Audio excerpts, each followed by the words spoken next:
Hi everybody, it's Nicole. Welcome back to my channel. Today I'm back with another Vicky Boutin project.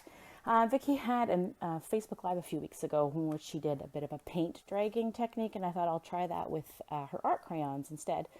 And I do like the result. I initially thought I would start off this page by doing the whole big drippy thing, and that was going to work for my dragging, but you will see that I clearly pivoted quickly. I thought if I got the dots down first, they would show up more over top of the dragging, but I was wrong. Anyway, you'll see I started off by kind of patting out those dots just because they were pretty big and I thought they might look strange, but as you can see, I ended up just depositing the art crayon mixed with water and then dragging it across the page with my transparency piece that I have there. It works pretty simple. To me, it's a really great way for beginners to do watercolor, mixed media backgrounds. I'm not a super expert, so for me this is honestly a really good way. You can see that it's a nice transfer of the color, really easy. And then I am going back to try to add a little more drops in that kind of orangish yellow color that I have loaded down on the page. Mixing out some of the bigger droplets just to add a little bit, excuse me, smoothing things out. So I'm going to kind of continue this in a bit of a, I'm going to call it ombre even though it's not really ombre, but I'm going to do yellow at the top, to counter that orange in the middle, and then I'm going to do a little bit of pink kind of on the bottom to create a bit of a rainbow, I guess you could say. So I find those colors blend really well nicely into each other.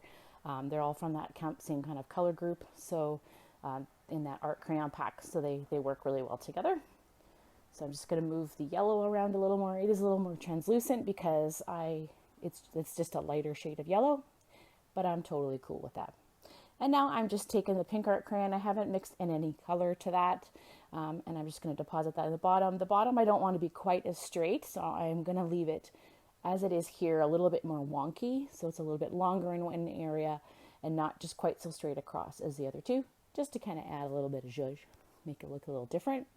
I'm going to add a few little droplets too, let that set for a few minutes, and then I'll roll off my paper towel as you saw before to kind of dry things off. So patience is not my virtue, so I will run this through my laminator to get it to flatten out. I do not like it really wonky and messy, so I will do that.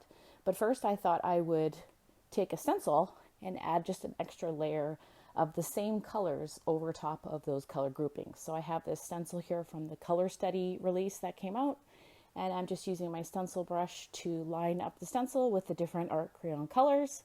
As you can see, just adding a little bit of that extra texture. So when everything's dry, I ran it through my laminator probably about 3 times. I like to make sure it's nice and flat. And then I am going to add a few droplets just to create a kind of like that third layer between the watercolor that was pulled, the stencil, and then now kind of the droplets to really create that background. So I'm going to do that for all 3 of the colors. I don't want to go too crazy, so I'm not going to let this sit for very long on top of this layer. But I am going to kind of add all 3 colors. And then, again, I use my paper towel to roll off the excess color. I can't remember who I saw doing that, but I thought it was really smart. And I thought it's a really great way to really reuse your paper towel over and over again. Previously, I was dabbing things and things would move a little, but I find with this, it's honestly the best way to kind of dab off your whole page. All right, so I am going to run that through my laminator one more time or two. And while that goes through, I'm going to pick out from my scraps here some pinks, some yellow, and some orange papers that I have. I really try to make the use of all of my paper scraps to kind of layer on my page instead of cutting into brand new ones. So I'm going to trim these down just into some simple like half-inch strips. Nothing fancy, just a couple of each of the colors. I end up cutting too many as usual, but that's fine with me. I'll use them for something else. Actually, if you watch my video next week, you'll see how I use the rest of those strips and more. But you'll see I just cut a few down here from each of these 3 patterned papers, the yellow, the pink, and the orange. Oh my goodness. And that's more than plenty than what I need for this project.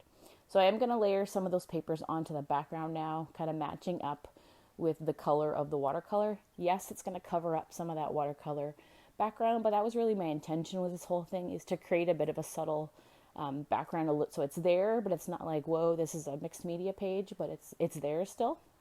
So I'm not going to use quite as many strips as I just had laid out, but that is my general idea, is that I will stick these down and then kind of get my papers lined up underneath. I decided just to go with that one die cut title from Color Study. I love that. I thought that's going to add in a lot of the color for my page, and now I have a title. I don't have to worry about coming up with something. And I'm just going to trim 3 strips down here and just really lightly lay those down. And once I get all my strips down from the different colors, I will take it to my sewing machine and just zip along each of those strips just to add a straight stitch, just to add a little bit of that texture that I like.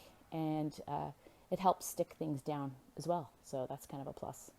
So I'm just going to add these here. Again, I am not at all measuring. I'm just placing these down kind of in a kind of staggered, layered pattern, just to kind of get that placement nice. And I'm trying to tuck in some of the ends underneath that die cut, as you can see. And just getting the last few here. Sometimes if you have everything super lined up, it looks not straight. So this is my best way of fixing that. I'm just putting it on messy, and it actually works out in the end. All right, so I've stitched. I got my photos with some foam adhesive, of course. Same with that die cut title. That was foam adhesive as well. And I'm just going to stagger these as well on the page. I'm not going to line these up straight either. Otherwise, they will look purposely crooked. Like I can never seem to get, even with a ruler, to look 100% straight.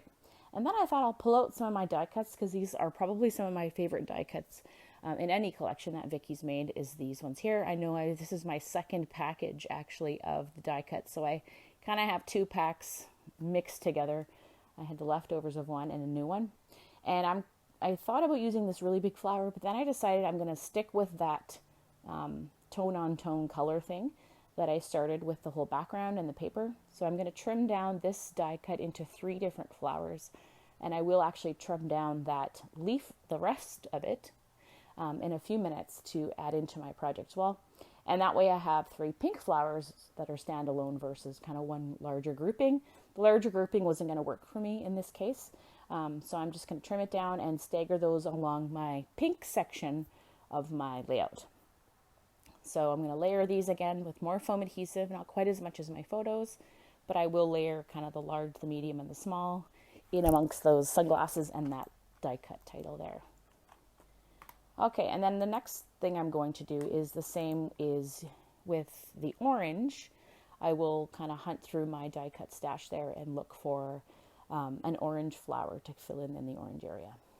So kind of play around a little bit to find out where they need to go. But okay, so now I'm going to move on to the orange. Actually, I'm lying. I'm going to cut down this die cut to get the stems, and I'm actually going to cut it in half so that I kind of have 2 sprigs of leaves. So you'll see I'll put one leafy kind of cluster on one side and one on the other. And that's just to add a little bit more of the green that's in that title into that bottom of the pink area. I think it kind of adds a nice little, it just fills things in nicely to have something like that. So I'm going to tuck that there, and then now is where I'm going to look for something orange that I could add into my orange area. And I end up opting for this paper here. I had a scrap of this paper, so it's perfect to cut this out and add my one little orange flower, because you can't see a lot of the orange paper anywhere, as I know you're probably thinking, but I am going to add it to that orange area, and so in the end it will show up okay.